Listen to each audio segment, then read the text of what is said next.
Junior NTR హీరోగా కొరటాల శివ దర్శకత్వంలో వచ్చిన దేవర బ్లాక్ బాస్టర్ హిట్ అయిన సంగతి అందరికీ తెలిసిందే. చాందీ కపూర్, సాయి తాలికన్, మలయాళ నటుడు టామ్ చుకో కీలక పాత్రలో నటించిన ఈ సినిమాను ఎన్టీఆర్ ఆర్ట్స్ 500 కోట్ల భారీ బడ్జెట్తో నిర్మించాయి. అయితే ఈ సినిమా సంచలన హిట్ నమోదు చేసింది. ఈ సినిమా దేవర్ 2కి ఎండ్ ఇస్తూ ముగించాడు దర్శకుడు కొరటాల శివ. కాగా దేవర్ 2 ప్లానింగ్ జరుగుతుంది. ఈ సినిమాకి సంబంధించిన ప్రీ ప్రొడక్షన్ పనులు జూలై నుండి మొదలవుతాయి అని టాలీవుడ్లో వార్తలు వినిపిస్తున్నాయి.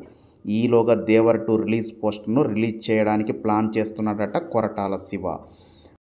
ఆల్రెడీ వర్క్ కూడా స్టార్ట్ చేశాడని, ఈ నెల మే 20న ఎన్టీఆర్ బర్త్డే సందర్భంగా ఈ వీడియో ఉండవచ్చునని తెలుస్తుంది. ఇప్పటికే ఎన్టీఆర్ బర్త్డేకి నీల్ గిమ్స్ రానట్టు ప్రకటించారు. అలాగే వార్ 2 ఫస్ట్ లుక్ కూడా వచ్చే ఛాన్స్ ఉంది. ఈసారి ఎన్టీఆర్ ఫ్యాన్స్కి పండగే అని చెప్పాలి. ఇక దేవర్ 2లో ముందనుకున్న స్క్రిప్ట్లో కీలక మార్పులు చేస్తున్నాడట కొరటాల.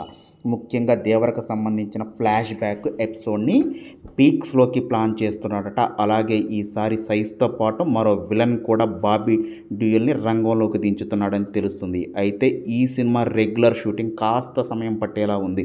ఇప్పటికే వార్ 2 షూటింగ్ పూర్తి చేసిన యంగ్ టైగర్ ప్రస్తుతం ప్రశాంత్ నీల్ సినిమాలో పాల్గొంటున్నాడు. ఆ తర్వాత దేవర్ 2 రెగ్యులర్ షూటింగ్కి ఉండనుందని తెలుస్తుంది.